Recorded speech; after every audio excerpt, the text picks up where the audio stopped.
السلام عليكم ورحمة الله وبركاته. ازيكم حبايبي؟ عاملين ايه؟ يا رب تكونوا بألف خير. كل عام وانتوا طيبين يا رب، وربنا يعود علينا الأيام بخير. خلاص فاضل أيام معدودة ورمضان خلاص بيخلص. اغتنموا العشر الأواخر واغتنموا الليالي الوترية، وربنا يا رب يجعلنا من المقبولين ويعتق رقابنا جميعا من النار يا رب العالمين. النهاردة بقى فيديو جديد، وفي ناس كتير سألتني عن السمنة البلدي او الزبدة. انا الحقيقة بجيب زبدة كده من الفلاحة، وبصراحة بتكون حلوة جدا. اهم حاجة علشان الزبدة تكون مضمونة وتكون كويسة زي ما انتوا شايفين كده، تطلعوا الزبدة بين ايديكوا وتفركوها بتلاقوها ساحت معاكم. لكن لو لقيتوها بتعمل حبيبات كده يبقى هي مش مغشوشة او مش كويسة.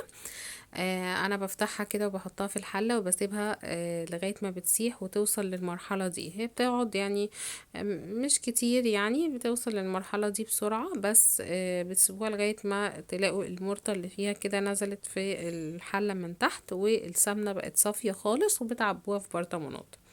انا سيحتها معاكم قبل كده، بس احنا يعني في ناس سألتني عن بتجيبيها منين وبتتعمل ازاي وكده، فدي الطريقة اللي انا بعملها بيها. النهاردة بقى حبيت ان انا اعمل حاجة كده سهلة وسريعة، وهي البيتزا. انا عملت معاكم قبل كده العجينة اللي انا قلت لكم بعتمدها في اي حاجة معجنات انا بعملها. وهحاول ان شاء الله انزل لكم الفيديو في شاشات النهايات، او انزل لكم الفيديو بتاع العجينة في شورت كده على القناة، وتشوفوا العجينة بالظبط بتتعمل ازاي. هي سهلة جدا، وانا هقول لكم مقاديرها كده واحنا شغالين. هي عبارة عن 3 كوبايات من الدقيق، بضيف عليهم كوباية كده من المية، بحط عليها 3 معالق من السكر وكيس من الخميرة الفورية. وطبعا بحط على الدقيق ملح، وبحب احط عليه كمان توم باودر وبصل باودر، بيدي طعم حلو جدا للعجينة. اول ما الخميرة بلاقيها عملت فقاقيع كده على وش الكوباية، ببدأ ان انا اضيفها على الدقيق، وبضيف شوية زيت. وكمان لو حسيت ان العجينة محتاجة مية ببدأ اضيف عليها مية لغاية ما احس ان هي بقت طرية جدا جدا، تكون بتلزق شوية بساط، وبضيع التلزيق ده بالزيت وبسيبها تخمر على جنب. وبعدين بحضر بقى الحشوات. انا عملت النهارده بيتزا بالفراخ وبالصدق وبالبسطرمه. والخضار اللي انتوا شفتوه ده كان طماطم وفلفل الوان وكمان زيتون متقطعين على بعض ومحطوط عليهم زعتر وكزبره. وكمان حضرت الصلصه عباره عن طماطم مبشوره وعليها برضو بصل مبشور، بخليها تتسبك على النار شوية. ممكن تستخدموا صلصة عادي او كاتشب. بحط عليها زعتر، بحط عليها خل، بحط عليها سكر وتوم باودر وبصل باودر وشوية ملح وفلفل اسود، وكمان شوية مية عشان ما تكونش تخينة او تقيلة. واقدر ان انا افردها على العجينة. في اول صينية كانت للاسف نسيت ان انا ادهن العجينه بالصلصه، بس دهنتها بعد ما حطيت الخضار. حطيت الخضار بقى زي ما انتم شايفين كده. يعني تعتبر البيتزا من اسهل ما يمكن ومن اسهل الاكلات، ودي بيتزا الامهات يعني. انا بحب البيتزا العجينه تكون تخينه، فما بخرمش العجين بالشوكه.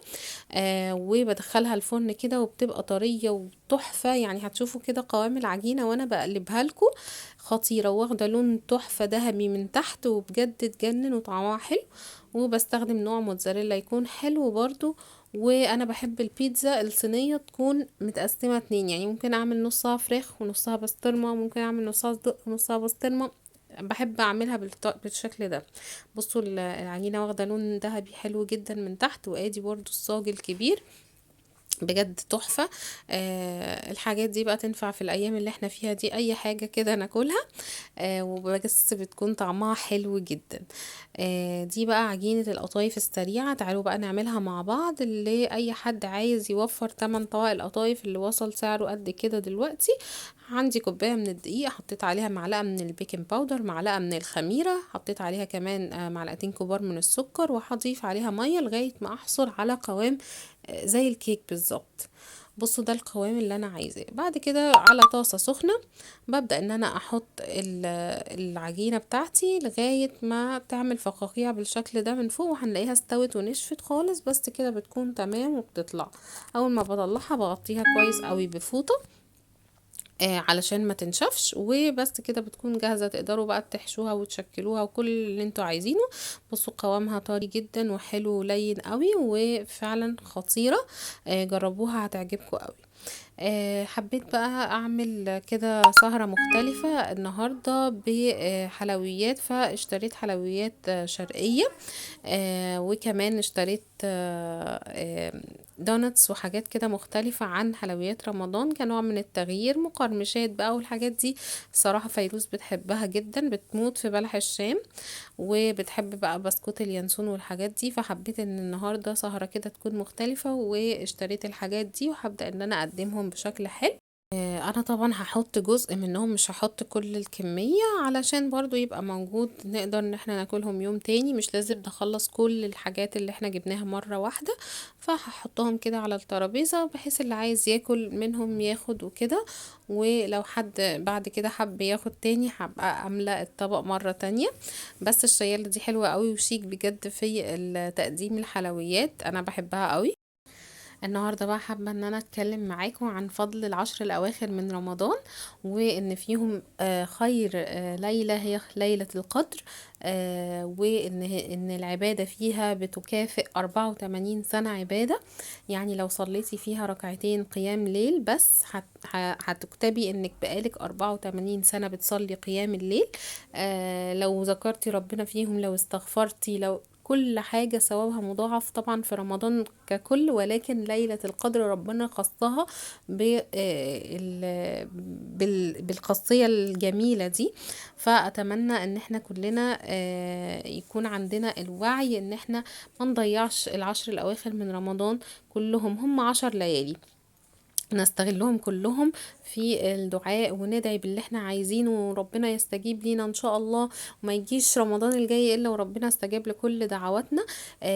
عايزة اقول كمان ان يعني لو صلينا الفجر في جماعة والعشاء في جماعة بيتكتب لنا اجر قيام الليل.